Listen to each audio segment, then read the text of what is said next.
Okay, welcome to the 100th episode of an Evolving Man podcast. Today, I'm excited to be speaking to Kimberly Best. Kimberly is a civil mediator and is currently serving her second term on the board of the Tennessee Association of Professional Mediators as chair president. She also has over 4 decades as a licensed registered nurse and an MA from the Institute of Conflict Management.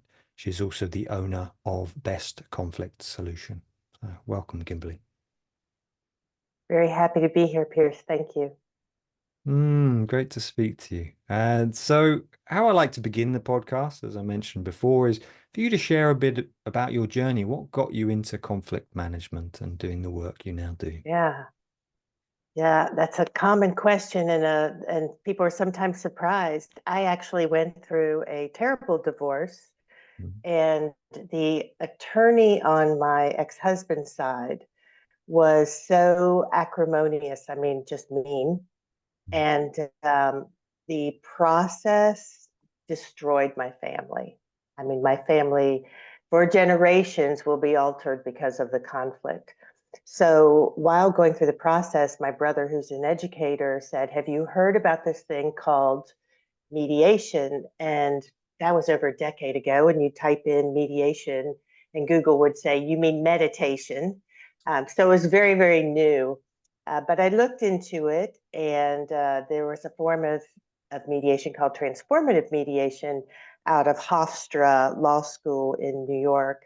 So I took a few classes there, and I thought to myself, this is crazy. And what was crazy was a skill set for managing conflict that almost none of us learn how to do. I mean, it's transformational. So I don't practice transformative uh, mediation, though I do use parts of it. But I went on to go to graduate school after that, and gather as much of the tools in conflict management, whether it be social or interpersonal, as I can find, because these are the things that can save our society. Thank you. What great work you're doing. Thank you. So, what are some of the tools? What are some of the skill set for conflict management, Kimberly? Yeah, so self-management is number one. I've had some great teachers, and William Ury, who wrote Getting to Yes, said one time, the the person in the mirror is the person I have the most conflict with. Because we tend to think it's the other person, right? But something's not bothering them. I'd like to talk about with my partner. We'll be driving down the road, and he's slow, and he's in the wrong lane, and I'm like going like this, trying to move the car along. And then I realized, like, he's fine. Like, I could tell him to drive faster, but really I'm the one with the problem. So it's a lot of self-recognition. It's the art of learning how to listen, and not just put in the time to listen, but to listen to really understand. It's about being curious about what the other person not only is saying, but where it's coming from. What need or personal thing does this touch on? It's about leaving judgment aside, leaving blame aside, watching our shoulds. I mean, there's so many tools for it. But even though I've been doing this for over a decade, I still learn things all the time Mm. because we're complex, right? And conflict is complex too. Thank you. Yeah, this is great. I love that you begin with that self-management. Jung talks Mm, about that a lot, the idea of the projection. What are we projecting onto others? So I love that that's where we begin. yeah. Mm. Have you ever talked about emotional intelligence um, on your Yeah. podcast here? I'm just curious because yeah, so the self-awareness followed by the self-management, followed by motivation, interpersonal skills. I mean, all these things that are proven pathways to success, not to a pain-free life, but to being able to mitigate conflict and life going sideways better. And the amazing thing about this, because I've done this around the world, is almost no one has learned how to do this. And Mm. it makes a ton of sense because I say, what happened when you were little and you were the source of conflict? Mm. And how does that affect how you handle conflict today? Mm. And what else have you learned about it? Maybe even. So maybe you've learned to protect yourself more. Maybe you've learned if I shut up, then it won't be so bad. I mean, none of those actually resolve conflict. But to actually have a dialogue, to work it through in a way that works for both people or however many people there are, we have not learned how to do that. Thank you. In answer to your question about emotional intelligence, it's not been the specific topic. I have talked to a leadership expert a couple of months ago, and in the conversation, she said something along the lines that emotional intelligence is the key thing for leadership, and That is actually a fact. Yeah, yeah, yeah. We used to think it was just intelligence, IQ. That's great for, being an engineer, being an academics, but for relating to people, we know that EQ or EI, emotional intelligence or emotional quotient, is helps us be up to twice as effective as a leader or a communicator, a team member, than the absence of that. So people who are more relatable are going to be more successful. People who see themselves more clearly are going to be more successful if they're easier to connect with. So it makes a lot of sense. yeah, interesting. Thank you for sharing the twice. I heard a figure, I think it might have been Angela Duckworth who wrote the book Grit, saying that if a leader is more engaged with, if the people are more engaged with the leader, they will show up 69% more compared with someone who's not engaged. It's something like they'll only show up 1%. It's something Wow. incredible That's, like that, that yeah, yeah, if you're not yeah. engaged with the people who are leading us, and yeah, become apathetic. So I'd love for us to segue into men and interpersonal conflict. I'd love for you to talk a little bit about that. You know, what for you, what do you see? What have you come across?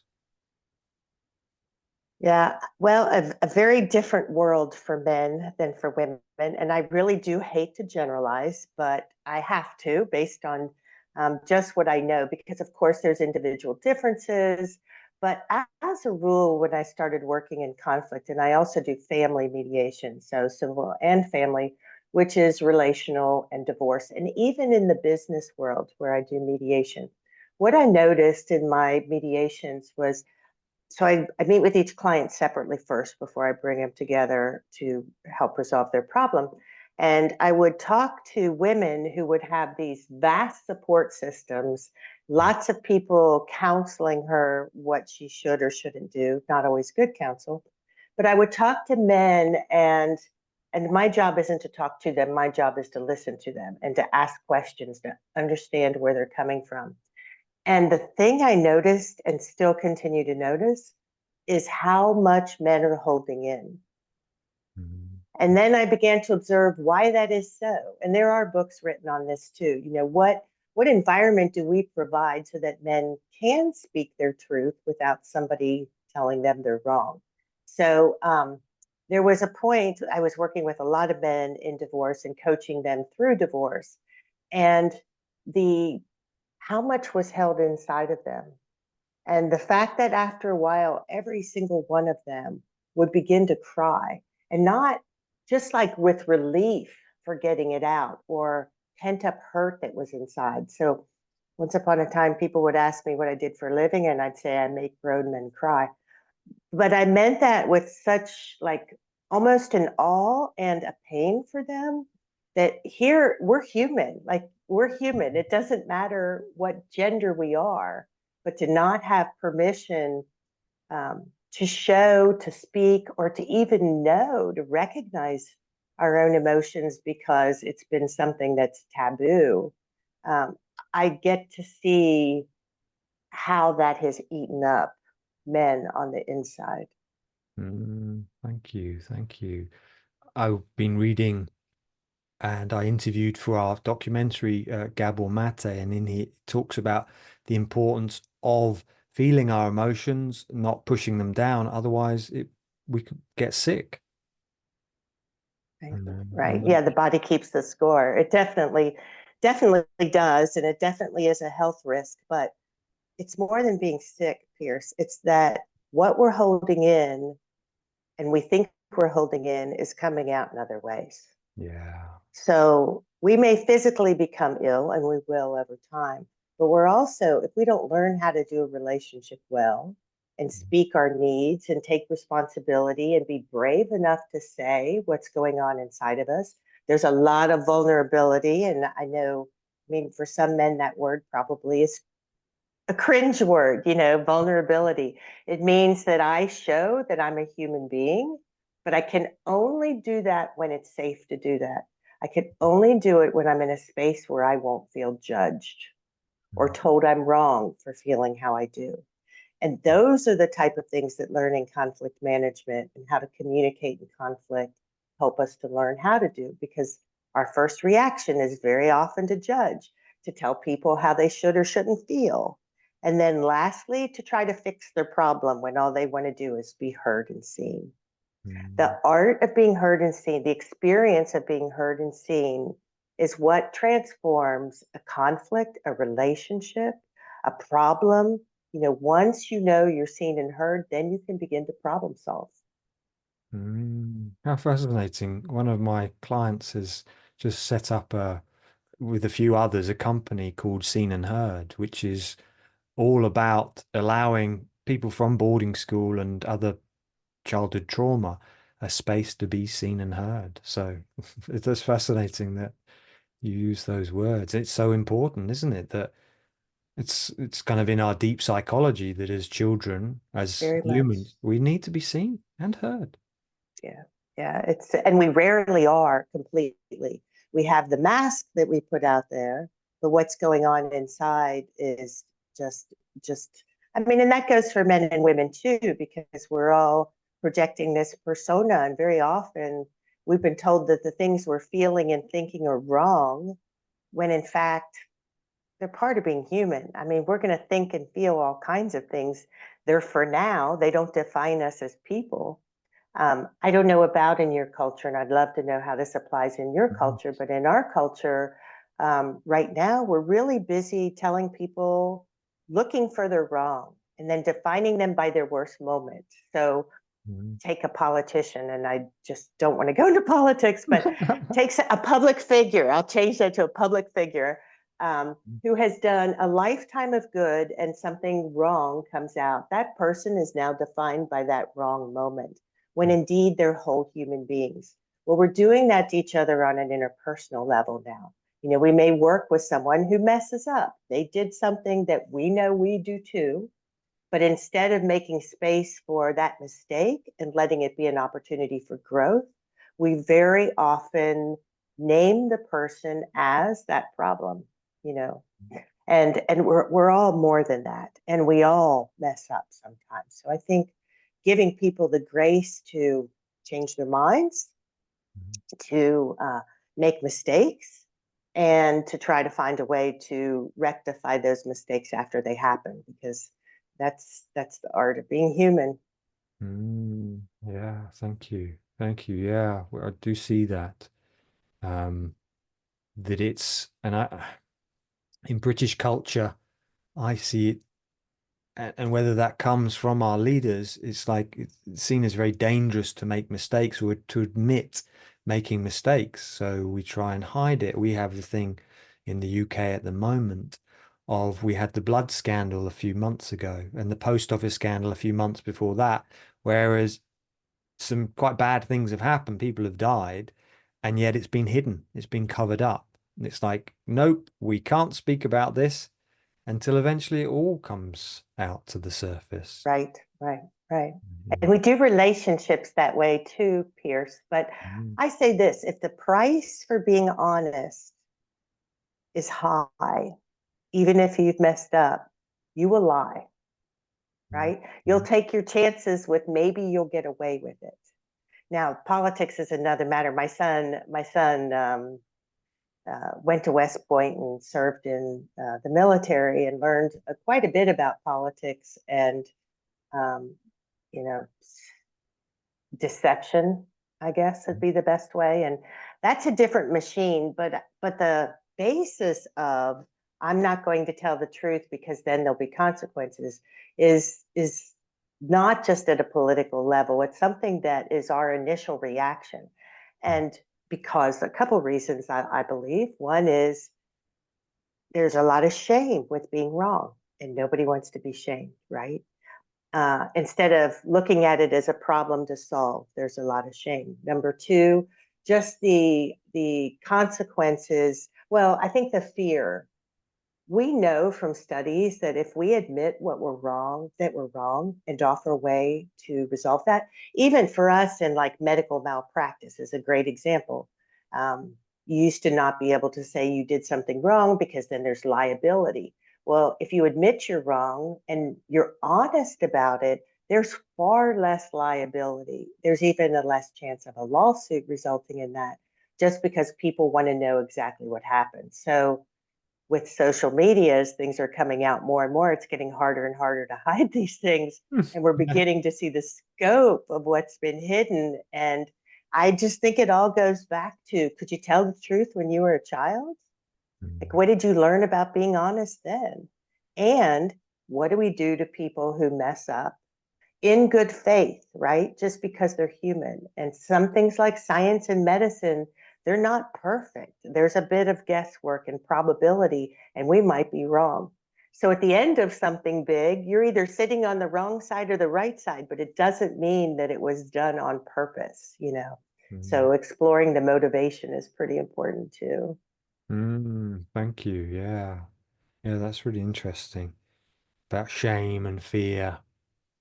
Yeah, yeah, I kind of really see that. We don't speak up, we don't share. And that's, I guess, is it's what I see in relationships as well. We hide things, 100.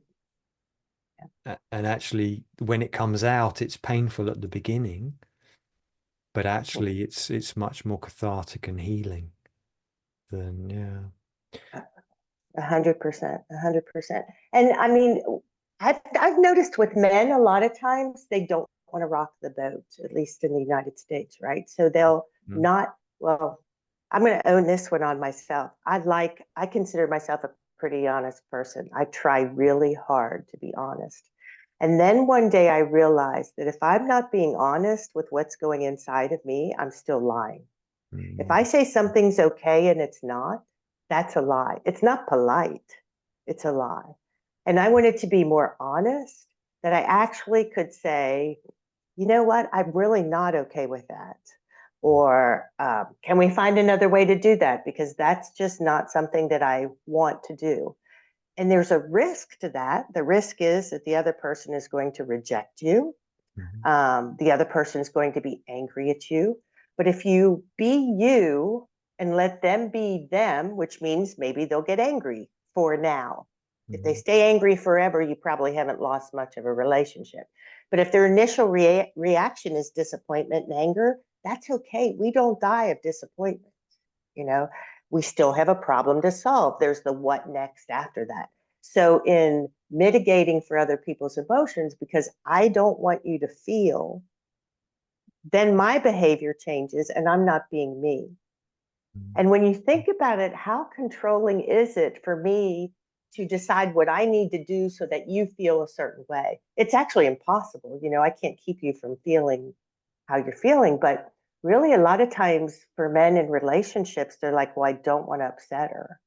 What mm, happens if you do upset her? Well, she's hurt. Okay, it's noble to not want to hurt a human, but it's also not realistic because in a relationship, you're going to hurt each other. It's not great, but that's how you grow. I mean, there's pain and growth. There has to be a what next after the hurt. It's not a matter of, well, I said this and you should take it. It's this is how I feel. I hear that it makes you feel this way. What can we do about it? What's next after that? But mm, we see that reaction as a wall, right? Like I mm, say mm, something you don't like, but it's my truth and I need to speak it in order to honor myself and potentially help the relationship grow. mm, mm, And then you respond angrily, and I'm like, oop, done. But what needs to happen next is, hey, can we talk about this later? Like, I get that that hurts you, and it mm, hurts me to hurt you. It does. but I feel like this is something we really need to work through. Can we do this later? Because maybe now's not a good time to do it. It's complex. I mean, I'm simplifying it to some Mhm. degree, but I'm giving you an example that's really feasible and, really one that happens regularly. Yeah, thank you, Kimberly. Yeah, about not wanting to upset people. I hear that a lot in with my clients, Right, with myself. right. It's like because for us growing up, it's a bit like growing up in a very dysfunctional family. It's very dangerous for us to upset people in environment of a boarding school because you had no privacy. You never went home. If you upset someone, that was you on the outside for what could be weeks or months. That's right. And there's the film Harry Potter or the books. You see in the fourth book, you know, because everyone says Harry Potter stinks. No one talks to him for months. It's, and when you think of that, you think, wow, how Hmm. might that be for a teenager? And so, yeah, I often see that we don't want to upset people and we don't share our truth. So thank you for sharing that. Yes. Sir, the what you just said about Harry Potter is exactly what we do as adults as well, right? Like somebody says something we don't like and we abandon them, which is Mhm. really, really painful. So to not have that happen, we may say what we think the other person wants to hear, but with how disingenuous is that, like to ourselves and to them? Again, you're right. It's because what have we learned? Have we learned how to do that? Mhm. And the question is, when you do the self examination part of that, is that who you want to be to other people? Because would you like that if they were that way to you? But here's the thing, Pierce, if you don't know another way to do it, what else are you going to do? Mhm. If you don't have other tools for handling that situation, how are you going to know what to do? Yeah, yeah, yeah. Thank you. Thank you. Yeah. We just go into, well, what I learned as a child. What did I see my parents doing? What was their way of conflict? And you asked about, earlier about the difference maybe between America and the UK is for us, it's very much stiff upper lip that we don't show emotion. I think I was talking to a clinical psychologist a couple of weeks ago on the podcast, and he was saying the only emotions that men are allowed to show in the US are, what did he say? It was anger and frustration. And I said, well, in the UK, most Hmm. of us, certainly if we go to boarding school, we're not even allowed anger or frustration. No emotion is allowed. We've got to have a really thin window of tolerance. And when I asked him, well, what do you think clinically of that? He says, well, that's abuse. And so that's what we learn. We learn not to speak up or not share. So. I ran across a wonderful quote the other day, and I'm going to paraphrase it because I don't have it in front of me, but I use it a lot when I talk about this. And it is we're not rational human beings with emotion. We are emotional human beings who can only be rational when we're seen and heard for who we are, not who someone wants us to be. And that's part quote and part paraphrase, but Mm, that's absolutely truth, and mm, that's not a guess, it's truth. As we study brain activation and things like that, we know that that's true. So to wipe away emotions is to wipe away decision making ability, yeah, yeah. because those are emotional based. They're to wipe away relationships because those are emotional based. It's to like to make little robots. But I do want to say on y'all's behalf, you have great senses of humor. So We I'm, do. We do. And no, interestingly, so many of our comedians were ex-boarders, Monty Python, what's his name? I've got his book up here somewhere. Eddie Izzard, Jack Whitehall, a lot of these people are ex-boarders, and so it's interesting that. So, I do think humor is the. I mean, I grew up in a very very abusive household, and still to this day, it's just humor that makes it bearable. So it's interesting to watch that almost be a cultural thing. mm, In the absence of being able to share an emotion, that's one thing that can be shared. Yeah. thank you, thank you. So. one of the questions, why do you feel in the work you do that men store so much up inside themselves? Why is it that we do that? It's such an easy question. I would say expectation was the word that came to mind because I'm thinking of how you're raised. I'm thinking of how my dad raised my brother. Like if he showed any emotion, he was a sissy. I'm thinking of what men are exposed to growing up, right? And then I'm thinking of expectations. So, women, we have to look at ourselves. We have certain expectations, a picture of what a man should be. And very often, though we want them to be relatable and have emotions, we also might very often freak out when they do. You're not supposed to do that. You're supposed to be a rock. You're supposed to have the answers. I mean, the image that we have of how men are supposed to be is keeping them from being who they are. Mm. Thank you. Thank you. Thank you. Another question is like, what are some of the rules and expectations that we put on to both men and women? Well, I'm going to use the mediator's favorite words. It depends, but it's worth examining what yours are. Because I have a counselor friend and I consult her and everything. I love her to pieces. And she says, and I've studied this, that we all have our own set of roles, how people should be, and rules, what they should be doing and how they do it. The problem is, mine are based on my past, my present, um, my biology, and so are yours. So we don't communicate what those are, right? So I go into life thinking what a partner should look like. A partner should do this and shouldn't do this. I love shoulds.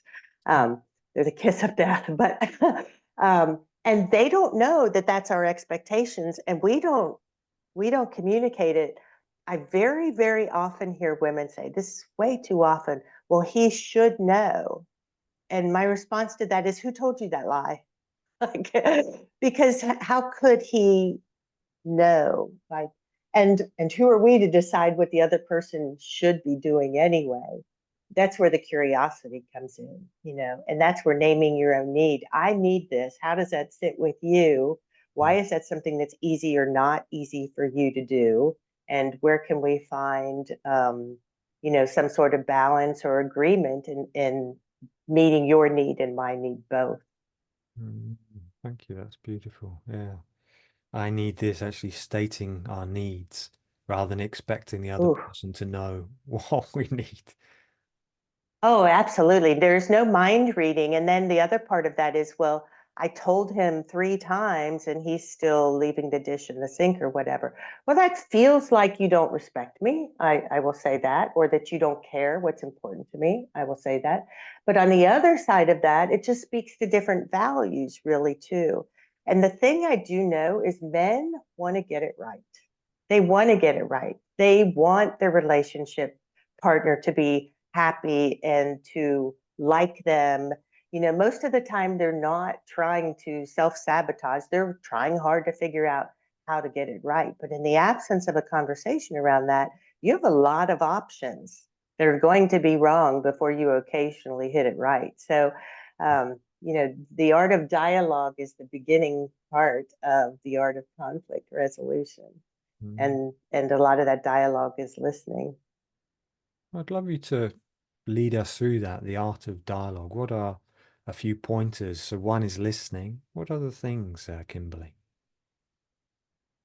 So it's more than listening because I tell people, when I do a mediation, I talk about listening, and I say mediation goes better if we listen to the other person. But we tend to listen for what they're saying that's wrong, or we tend to put our time in so that it's like, I'm staring at you, but I'm not hearing anything you say. So it's really how you listen.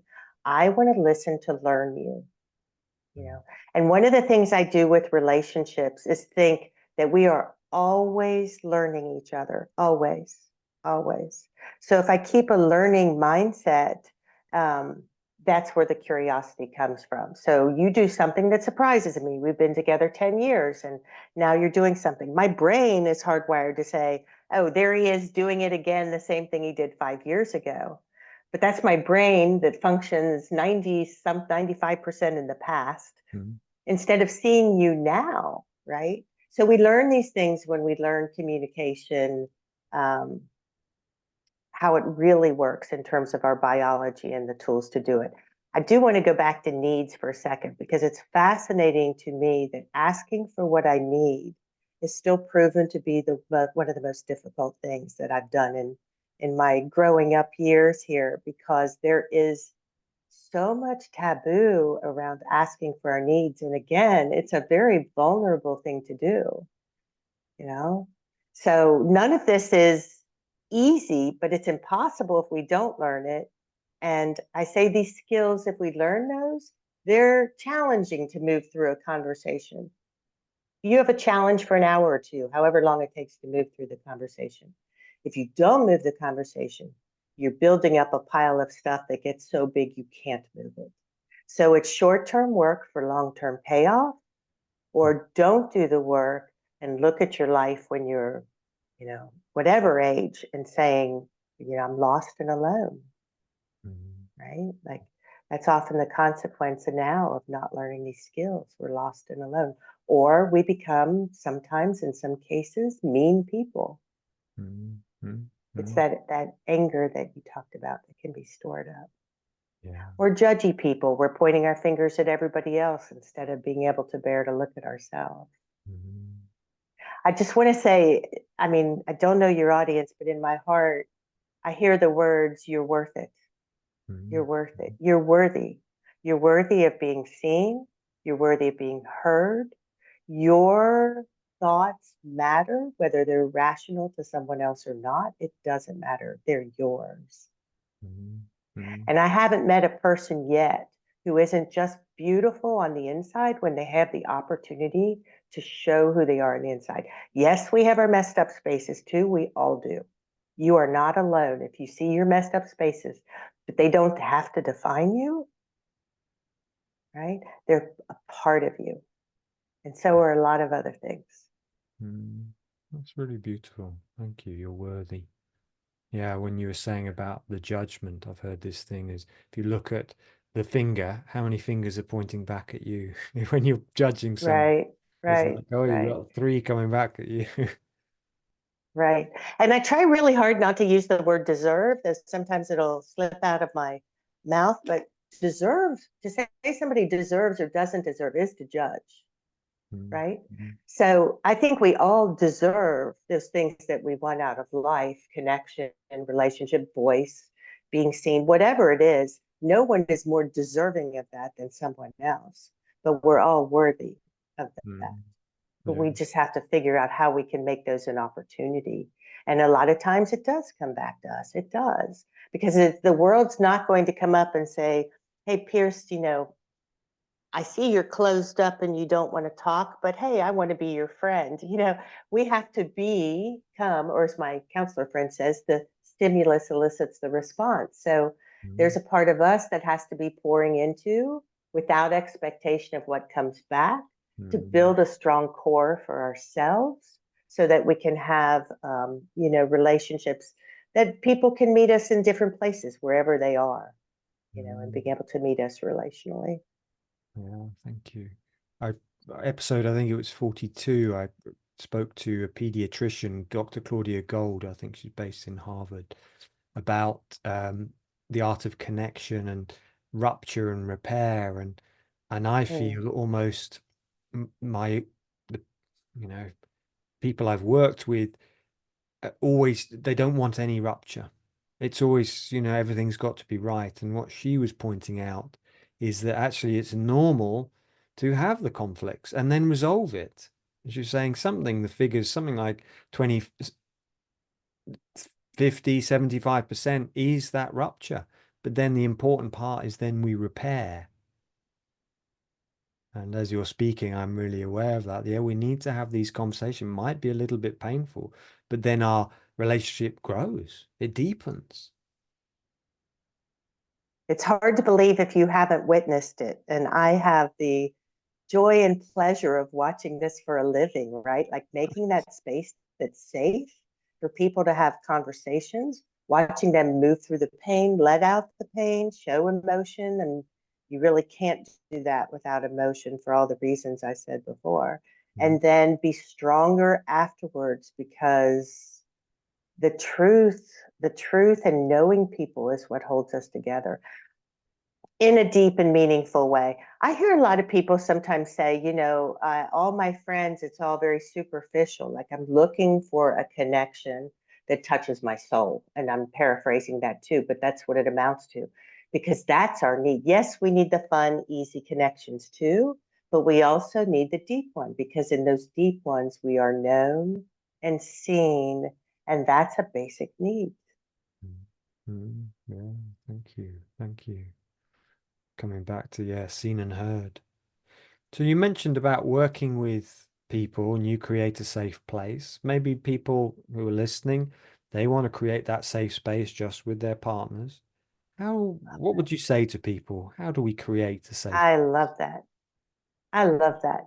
Well, learn to hold a space that doesn't have judgment and blame is the first thing, right? And Mhm. if you're seeking that in your conversation, you will make that easier to do. If I come into a conversation and say, you know, this is not your fault, but when this happened yesterday, this was the experience that I had, not you made me mad. But right, because that's blame, right? Like you need to fix something so that I don't get angry. And of course, that's more complex than that, but holding that space that's without judgment. So tell me more about them. Like how did you experience me that made you mad? What did I do that made you mad? It doesn't mean you're wrong. Like if we're on that side of the conversation, we get defensive because somebody just said we were wrong or bad, and we weren't meaning to be wrong or bad, right? But if we can remove ourselves from that conversation, I'm a mediator. I'm outside of the conversation. I've got a bird's eye view and can see both sides. If we can do that, and we can in our own relationships with practice, take a bird's eye view, watch yourself, watch the other person, and see what they're trying to say, right? Without feeling like you're being blamed either. Um, that's probably the easiest way. Well, it's not easy. One way to do it. The other is, I call it setting up people to win. So if I'm going to have a difficult conversation, I don't just throw it on somebody, because we just don't respond well when that happens. It's like, there's something I want to talk to you about, and it's going to be potentially hard, or it's going to be hard, or I think it's going to be hard. Um, when's a good time to talk about it? Because you want somebody to be able to prepare. The other tool that I use a lot is Brene Brown, The Story I Tell Myself. So, in the absence of information, we make up a story. Our brains are hardwired for that. So, it's like the story of the dishes in the sink, right? I ask you 3 times to put your dishes in the dishwasher, they're still in the sink. Well, the story I tell myself is you don't care about me, or you would put those dishes in the dishwasher. Doesn't mean it's a true story, right? But it's the story I tell myself. So I would handle that in my relationship by saying, the story I'm telling myself about those dishes is that you're leaving them there because you don't care about them. That's 100% owning what's going on in me. And then it gives you, do you feel blamed when I say that? No. Probably not. I mean, I don't want to speak for you, but most people don't. I've never had a negative response to that, and I have to thank Brene Brown for that. It's really effective. I'm making up a story about you. What is your truth? Mm. Yeah. Mm. That's really beautiful. In the work I've done with the Mankind Project, which is a men's charity based originated in America and then is all around the world, and talk about this importance of I statements of this is I am feeling this. I'm not saying you, this is my stuff. And I found that so powerful over the years to start to own that. One of my friends, when I used to talk, I said, you, use you. And he says, no, use I statement. Because I was talking about me, but I was saying you all the time. And I found that really empowering. You were putting yourself in the second person, like you. Yeah, so That's interesting. yeah, when, because I think one of the things that I've Oh, noticed, yes. yeah. Go ahead. Yeah, so is dissociation. That's one of the things a lot of my, people who've been to boarding school have had some form of trauma is separating from ourselves. It's quite easy for us to dissociate and, you know, talk in the third person. So interesting. It's that and it's a hope, Piers. So it's a hope if I say, so you know how you do such and such. It's like hoping they can relate to it so Mm, that you're not the only one with that feeling or that thought. It's like this is a we thing when you use you, right? But you're right, it's not. It is you, and it's okay to own it. And it's a struggle to do that too. I can find myself doing that sometimes as well, and I switch it to I. But mm, these are habits. Like mm, this is a mm, habit, and it is also a bit of how way too often our culture communicates. Yeah. And I love when we do the I, it's like you said about emotional intelligence. Immediately I have to drop inside and feel. Oh, what am I feeling? Mm. I. And yeah, then people can feel me rather than the you is like it's outside. So, You know what the challenge to that is, though, Pierce? The challenge is um, when you look at yourself, and it's a beautiful challenge because you have to see your responsibility, mm, mm, right? Because if you're just putting it out there to them, but when we have a responsibility, we also have our power. Because mm, if it's all them, then we're just victims. yeah, yeah, yeah. And when you're a victim, you don't have power. Yeah. Thank you. Yeah, definite. I was looking at some teachings around victimhood.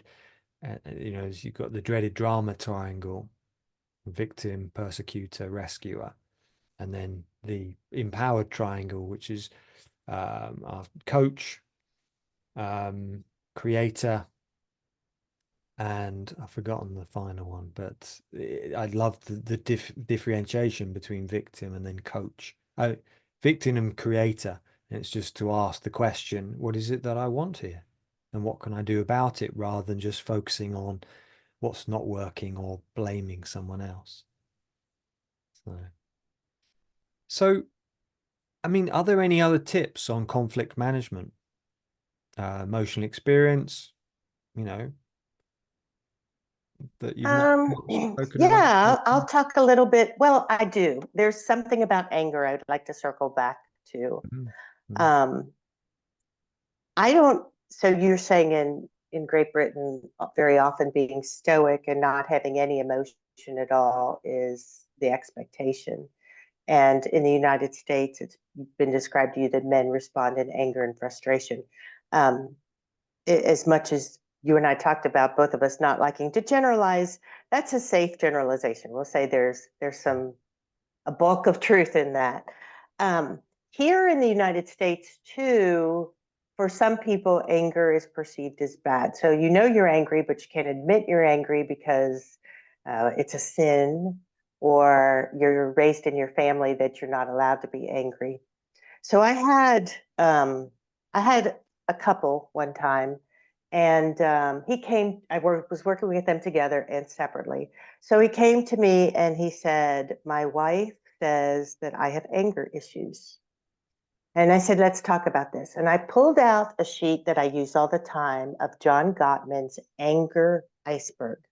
mhm, mhm, mhm, And it shows anger on top and it shows all the things underneath that are really the source of anger: rejection, loneliness, of course, hungry, tired, frustration, jealousy, blame, feeling left out, isolation. I mean, and I thought to myself, we can't relate well to anger. It's very difficult to see somebody angry and say, "Oh, how can I help you?" But if we recognize that anger is hiding these things that we can relate to loneliness, isolation, hurt, pain. We can relate to people in those things. So I'm explaining this to him, And he's looking at all these things, and such relief came across his face. He didn't have an anger issue. He was holding a lot of pain. He was holding a lot of loneliness. So the next day, I get a phone call from his wife. And she said, "You giving my husband this has ruined my life." That's strong words. I said, "Tell me more." And she said, "I told him he had anger issues, but I read this paper and I am every single one of these things. I'm the one with anger issues." I said, "No, you're the one with pain issues. All of these are hurts for you that you're carrying."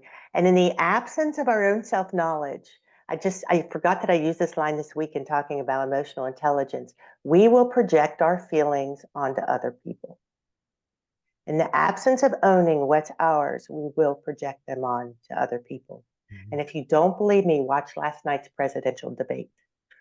But don't do that to yourself. No, really, don't do it to yourself. It'll ruin your day. But yeah, there's a lot of projection going on there.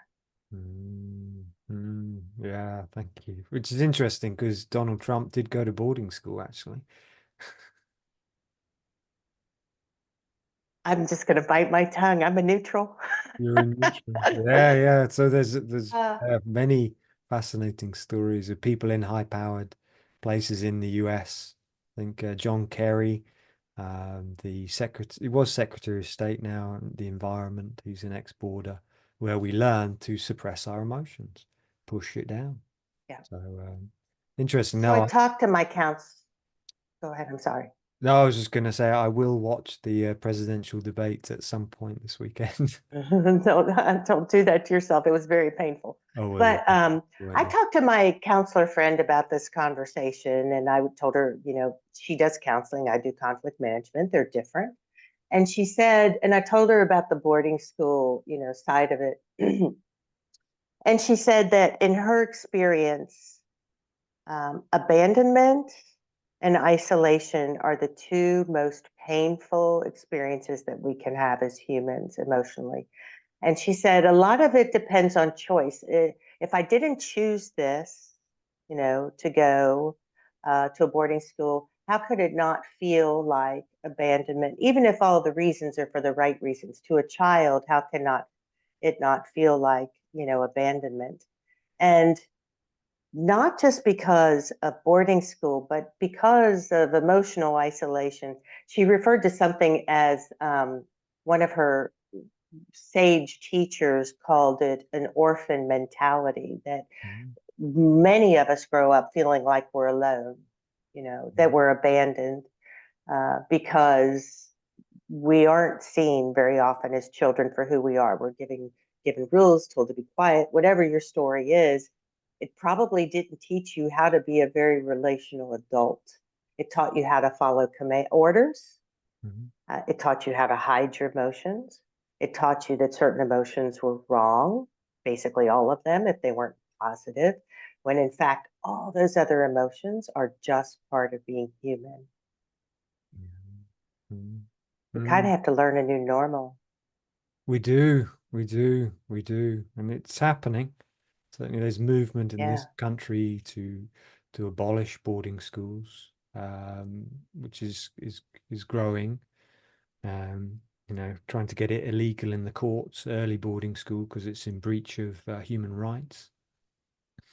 But the courts in this country are not interested at the moment, but it will change. It will change. I think we're waking up. Are there are there folks who choose that and thrive because their home environment is poor? And I mean, the story I'm telling myself around that is for some people, it's incredibly painful. Mm. I don't know the circumstance itself. I do know, but are there some people who do thrive and maybe feel a sense of belonging? And can you do it in a way that everybody thrives? Like, or do you have to throw away the whole system? Do you change the system to something that is more conducive with raising healthy, Well, belonging? great question. Yeah, I mean, different strands to that. I think one is children need parents. and there are no parents in these schools, people say, oh, well, you can WhatsApp them now. We know during COVID and lockdowns that seeing someone on a screen is not the same as being in the same room. We need to be seen, heard. And the third one for children as well is touch. We need to be held, to have that. Mm. Do some thrive? Yeah, I'd say 5 to 10% in my clinical work, they do thrive, but they still have the characteristics that they've had to shut down their emotions. They've had to dissociate. Yes, they thrive because so many of these industries, like banking in the UK, politics, law, 70% have been to private school in a lot of these industries. So although it's just 1% go to these schools, the actual industry, so that's why they're thriving. Um, yeah, so but some do thrive, but generally, my work is that most are negatively impacted by it. That's still a 90 to 95% failure rate. So I would gently consider two things. Number one, that by thrive, I didn't mean economically. I meant Okay. socially, relationally, as a whole human. Um, but number two, there seems to be there's some room there. So being at home for a lot of children is not about touch. Home experiences aren't by definition because you're with your parents good experiences, right? Mm, So I think there's a lot of that education about how to treat people, and I agree. I mean, I did say that I had an abusive upbringing, but I was in pain when I left. I still wanted to be there because I felt some sort of responsibility. So being pulled from there would have been, terribly painful, even though it may have been the right thing to do. Again, these things are so complex. But do people ever choose going to the boarding school? I can't imagine. I mean, it was just a question the counselor asked. Do they choose to go to boarding school? And then is it a different experience for them? I don't think we're giving kids what they need very often, whether they're home or somewhere else. And mm. and that's my experience with working with people. Yeah, you're right. You're right. I agree. I think some do choose. I chose to go, but I think I was a 10. Some people are 7 who make this Oh, decision. And oh no. some You have no children, idea what you're doing. exactly, children want to get tattoos, but the adults say, well, no, you can't have one till you're 16 or you're 18. You know, but the I agree blame with is you. the blame is then put on the child. Well, you chose. Yeah, that's not good. Yeah, Yeah. no, that's not good at all. No, Mm, I even think we're not even grown up enough to make big choices when we're teenagers, but we let them do that. no, That's a whole nother story, right? it But is. it also occurred to me in thinking about this morning, I was kind of stunned myself because I have 5 grown children. Mm, And my son, who went to West Point, when he was in high school, he was a tennis player, and he mm, ended up going the last 2 years of his high school to a tennis academy outside of the state, which is a bit like going to boarding school. mm, mm, I would not, and he was, 16 when that decision was made. But I honestly think it was a mistake and it's too late to fix it. But I also noticed there was a lot of years he had a lot of anger toward me, and mm, he couldn't name what that anger is. And I suspect that part of that anger is that I said yes to that because mm, I think there's such a pull. I mean, we are drawn to our family, whatever family we have, to whatever degree they're a good parent. And I think that was too high of a price for mm. for learning to play tennis better. Yeah, I've heard that so much, that phrase that I got a good education, but it was too high a price. too high a price. Yeah, It's too high a I price. would take those 2 years back with him. I would take those Mm, 2 years. yeah. Well, they I mean, say, I saw him. Go please. ahead. No, no, I saw him, but not enough. It's you're Mm, gone then, and that has to be hard. yeah, yeah, yeah. I mean, for me, I went age 11. And, it broke my heart on one level. I didn't Yeah, understand what it meant. And I think that's what people don't understand is I agree. they go, well, you chose. It's like we didn't understand. We thought it was a holiday camp. We didn't understand that it meant no love, no touch, no privacy, no toys, suddenly you've got to become an adult. No childhood. No Yeah. childhood is what it meant. No childhood. And therefore that part gets stranded inside of ourselves. And Nick Duffel, who I interviewed, who's written books, many books around boarding school and our leaders, saying that part gets trapped inside of us. And that's what we see in our leaders who have been to these schools. That's the little boys running the show. You can see doing, it's like, yeah, as one person said, I think Nick again on the film, he says it's madness. So, And telling a person, well, you chose that when you were a child is, I mean, that just makes my heart cringe because mm, that's still not seeing the child, right? And your own responsibility in that. It is a deflection. It's a deflection. So mm, that's something that would go in circles and never get resolved until somebody says, you know what, Piers, I should have thought this through better. I thought I was doing what's best for you. What was this experience like for you? Like I care, and I'm sorry you had that experience. Like I wouldn't have done that if I'd have known that that's what your experience was going to be like. I mean, whatever the conversation is, that's someone's truth. But again, there's a piece of your life then without being acknowledged isn't being seen. And mm, that piece of your life is a piece of you. yeah, yeah, thank you. Yeah, I was going to ask that question. It's interesting. You just answered it. Is there's a lot of conflict on one level between the people who've been to these institutions, these schools, and their parents, because the parents didn't listen, and because society says it's a good thing. Often the children do write home letters and say, look, take me out. I think Charles Spencer said that he spoke to a parent who said if their child had sent another letter, they would have taken them out. But what a burden to put on that child to be in I this horrible know, I know. institution. So, what would you say in conflict management if you, as a child, want to have a conversation with a parent about something like, the abuse, the challenge they went through as children? That's such a good question. I was actually thinking that while you were saying the scenario, what do you do with that? So you never have one option. I just want to say that, right? And you're not going to get somebody to hear you who isn't going to hear you, who can't, for whatever reason, bear to hear that. So that leaves you a couple of choices. One is you can write a letter and you can start this letter. I don't do this from a heart of blaming. I do this from a heart of experience because I want you to know what this was like for me. Don't send it until you sit on it for 24 hours, read through it. You know what I'm saying? See how important it is.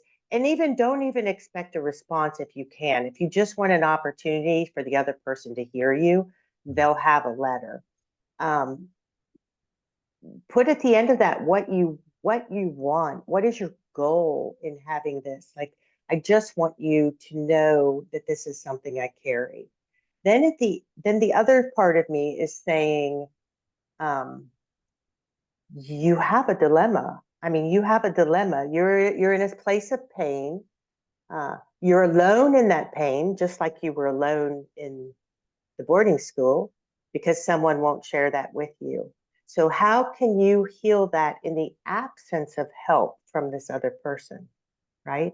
So, it might involve looking at it from their perspective, is a start, maybe. What was really motivating them?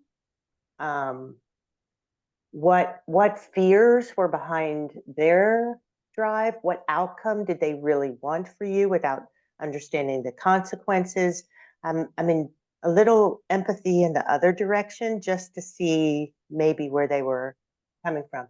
If I was mediating a conversation between a gentleman like you and their family, I would give you both an opportunity to say where you were coming from, right? And listen to the other person. And then you're seeing each other And the what next would depend on the conversation. Like I can't predict how it would go, but almost always these conversations end up in tears with people finally seeing one another. But again, the walls, my job is to chip away on those walls by asking questions that aren't with blame. And so, tell me more about why you wanted this for him. Tell me what part of you thought a 7-year-old could make a decision that affected the rest of their life. And it almost always goes back to their own upbringing and the expectations on them, or maybe their dream, Pierce, of my life was this, I want this for my child. And you just become the pawn in the movement of what they want for their child, but their intention is benevolent. Their intention, in some ways, I guess, it's to give you more than they had, but they don't know that that's what you want to have. You know what I'm saying? It's like we live vicariously through our children sometimes in the decisions that we make. And it's not who our children are. And parents don't recognize that they're living out their own life, their own fantasy through their child, but their intent is to have them have something better than they had. That was a lot. Did that make sense? Yeah, I can really feel that. A few tears there. It's like I know I had a difficult conversation with my mother about 20 years ago. It wasn't very well mediated. I got quite angry, but yeah, it felt very cathartic, and so it just reminded me a bit of that. It's okay to be angry in mediation. It's okay. It's honest, you know. Mm, It's okay to be angry. It's okay to let people know you're angry. It's not okay to hurt people when you're mm. angry.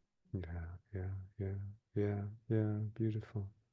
So I realize we've spoken for an hour, so thank you. I found it fascinating. No. Yeah, yeah. It's gone quickly. Flew by, flew by. So Well, thank you. yeah, as we start wrapping up, what is there anything else you'd like to share, that's kind of there you'd like to speak? Yeah, there's two things.